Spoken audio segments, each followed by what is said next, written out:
সবাইকে স্বাগত জানাচ্ছি আজকের এই এক্সপ্লেনারে। আজ আমরা এমন একটা বিষয় নিয়ে ডিপ ডাইভ দিতে যাচ্ছি যা আমাদের সবার দৈনন্দিন জীবনের সাথে একেবারে ওতপ্রোতভাবে জড়িত। আমরা চমৎকার এবং চিন্তা জাগানো একটি টেক্সট অ্যানালাইজ করব আজ, যেখানে আমাদের চারপাশের এই সামাজিক বাস্তবতা, ক্ষমতার কাঠামো আর ভয়ের মনস্তত্ত্ব নিয়ে দারুণ কিছু কথা বলা হয়েছে। সমাজ নিয়ে আমাদের যে প্রথাগত চিন্তাভাবনা রয়েছে, গ্যারান্টি দিচ্ছি আজকের এই আলোচনা সেই চিন্তার ভিত্তিকেই পুরোপুরি নাড়া দেবে। তো চলুন শুরু করা যাক। শুরুতেই চলুন খুব গভীর একটা প্রশ্নে নজর দিই, যেটা মূল উৎস বা সোর্স টেক্সটেই একদম সরাসরি করা হয়েছে। সমাজ কি সত্যি বাস্তবে ধরাছোঁয়া যায় এমন কিছু, নাকি এটা কেবলই আমাদের মস্তিষ্কের ভেতরে ফিট করে দেওয়া একটা প্রোগ্রাম বা ধারণা? আমরা তো সবসময় ভাবি সমাজ বোধহয় বিশাল একটা দৃশ্যমান শক্তি, কিন্তু লেখক এখানে আমাদের ভাবতে বাধ্য করছেন যে এই যে এত সব ভয় আর নিয়মের বেড়াজাল, এগুলো কি আসলেই বাস্তব, নাকি পুরোটাই আমাদের মনস্তাত্ত্বিক একটা বিভ্রম? তো আমাদের প্রথম পয়েন্ট ১ নম্বর, সমাজের মায়া বা ইলিউশন। টেক্সটে খুব সুন্দর একটা ব্যাপার পয়েন্ট আউট করা হয়েছে। খেয়াল করে দেখবেন মানুষ কিভাবে সমাজ কি বলবে এই ভয়ে একেবারে প্যারালাইজড হয়ে থাকে। মানে নিতান্তই সাধারণ আর ব্যক্তিগত জিনিসগুলো নিয়ে সমাজ কিভাবে জাজ করতে বসে ভাবা যায়। কেউ ছোটোখাটো কোনো কাজ করছে, কিংবা পরীক্ষায় একটু খারাপ মার্কস পেল, ছেলে মেয়ে নামিদাম স্কুল কলেজে চান্স পেল না, বা ডাক্তার ইঞ্জিনিয়ার হলো না, ব্যাস সমাজের মানুষ কি ভাববে সেই টেনশনে ঘুম হারাম। এমনকি আমরা কি পোশাক পরছি, বাজার থেকে কেমন মাছ কিনছি, বা বিয়ের অনুষ্ঠানে কত ধুমধাম করে আত্মীয়দের খাওয়াচ্ছি, এই পুরো ব্যাপারগুলোতেই যেন সমাজের একটা অদৃশ্য রাডার আমাদের স্ক্যান করছে। এখন সবচেয়ে ইন্টারেস্টিং ব্যাপারটা হলো, আমরা আসলে সমাজকে কিভাবে ডিফাইন করি। টেকনিক্যালি সমাজ বলতে কি বোঝায়? খুব সিম্পলি বললে এটা জাস্ট কিছু মানুষ, কয়েকটা পরিবার, নির্দিষ্ট কিছু পাড়া মহল্লা আর টুকটাক কিছু সম্পর্কের একটা সমষ্টি, তাই না? আমাদের চারপাশের মানুষজন নিয়েই তো সমাজ। কিন্তু আসল প্রশ্নটা হলো, এই যে সাধারণ কিছু মানুষের সমষ্টি, এটা কি সবসময় ফেয়ারলি কাজ করে, নাকি এর পেছনের কলকাঠি নাড়ছে অন্য কোনো শক্তি? এখান থেকেই আমরা চলে যাচ্ছি আমাদের পরের সেকশনে। ২ নম্বর, সমাজ পরিচালনায় ক্ষমতা ও সম্পদের প্রভাব। এখানে খুব স্ট্রং একটা আর্গুমেন্ট দিচ্ছে। তারা বলছে হিস্ট্রি ঘাটলে দেখবেন সমাজের মানদণ্ড বা রুলসগুলো কিন্তু কখনোই সবার জন্য সমানভাবে তৈরি হয়নি। একটু পেছনের দিকে তাকালে কি দেখি আমরা?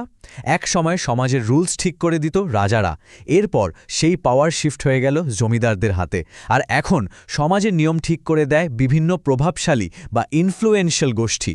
মানে সোজা কথায়, যুগের পর যুগ যাদের হাতে টাকা আর ক্ষমতা ছিল তারাই ছড়ি ঘুরিয়েছে, আর সাধারণ মানুষ জাস্ট সেগুলো মেনে নিয়েছে। তাহলে এখানকার একদম ক্রুশিয়াল যে পয়েন্টটা রাইটার তুলে ধরেছেন, সেটা হলো, সমাজ কি দিন শেষে শুধুই একটা ক্ষমতার কাঠামো? এটা কি জাস্ট একটা আনইকুয়াল সিস্টেম, যেটা বাইরে থেকে নৈতিকতার একটা সুন্দর মুখোশ পড়ে থাকে, কিন্তু ভেতরে ভেতরে যাদের হাতে টাকা আর প্রভাব আছে তাদের দিকেই সবসময় হেলে থাকে? সাধারণ মানুষ কি তাহলে এই পাওয়ার স্ট্রাকচারের কাছে কেবলই জিম্মি? এই পাওয়ার ডায়নামিক্স থেকেই তৈরি হয় আরেকটা বড় সমস্যা। ৩ নম্বর সেকশন, সমাজের নির্বাচনী ক্ষোভ বা সিলেক্টিভ আউটরেজ। সমাজের এই হিপোক্রেসি বা ভণ্ডামির রূপটা এখানে এসে একদম ক্লিয়ার হয়ে যায়। একটু মিলিয়ে দেখুন, সমাজ সবচেয়ে বেশি রিয়্যাক্ট করে কখন? যখন দুর্বল বা গরিব কেউ ছোট্ট একটা ভুল করে। ধরুন একটা বাচ্চা না বুঝে পাশের বাড়ির গাছ থেকে একটা ফল পেড়ে খেল, সমাজ তখন সেটাকে বিশাল ইস্যু বানিয়ে চুরি বলে ট্যাগ দিয়ে দেবে। অথচ ঠিক ডান দিকের চিত্রটা ভাবুন, যখন বড় বড় লেভেলের দুর্নীতি হচ্ছে, পাওয়ারের মিসইউজ হচ্ছে, তখন কিন্তু সমাজ একদম নিশ্চুপ।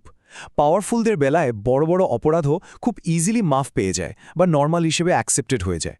ডাবল স্ট্যান্ডার্ড আর কাকে বলে? আর এই বায়াসড রুলসগুলোর সবচেয়ে খারাপ ইম্প্যাক্ট পড়ে জেন্ডারের ওপর ভিত্তি করে। ৪ নম্বর, লিঙ্গভিত্তিক দ্বৈত মানদণ্ড। এই জায়গায় টেক্সটটি আমাদের সামনে চরম একটা রিয়েলিটি চেক দেয়। বাম দিকে দেখুন একজন নারীর দৈনন্দিন স্বাধীনতা, মানে সে কার সাথে দেখা করছে, কেন রিকশা একা উঠছে বা কোনো রেস্টুরেন্টে বসে থাকছে, এই একদম বেসিক লাইফস্টাইলগুলোকেও সমাজ রীতিমতো আতশকাচ দিয়ে স্ক্যান করে, পদে পদে প্রশ্ন আর জাজমেন্ট।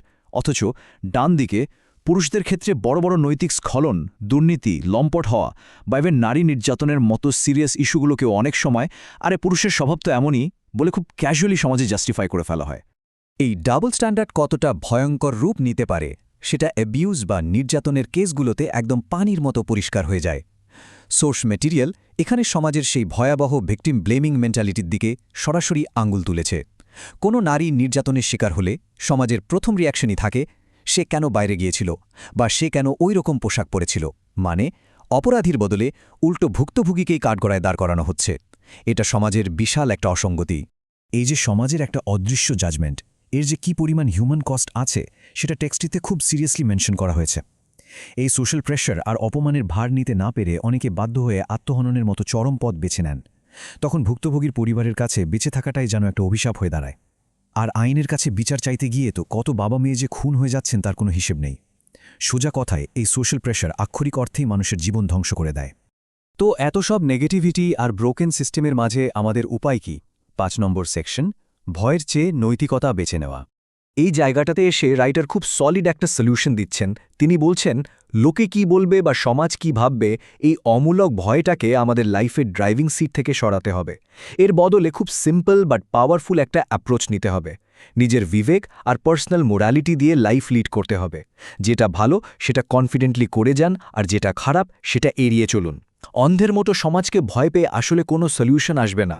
বিশেষ করে আমরা যখন আগামী প্রজন্মকে বড় করছি, তখন লেখক খুব জোর দিয়ে বলছেন যে বাচ্চাদের ব্রেনে কখনোই ওই মানুষ কি বলবে টাইপের ভয় ঢুকিয়ে দেয়া যাবে না। ওদেরকে বরং শেখাতে হবে লজিক, নিজের বিচারবোধ আর সবার ওপরে হিউম্যানিটি বা মানবিকতা। কারণ একটা যুক্তিবাদী আর মানবিক জেনারেশনই পারে সমাজের এই অচলায়তন ভাঙতে। আজকের এই এক্সপ্লেনারের একদম শেষে এসে আমরা দারুণ পাওয়ারফুল একটা থট দিয়ে আলোচনা শেষ করব।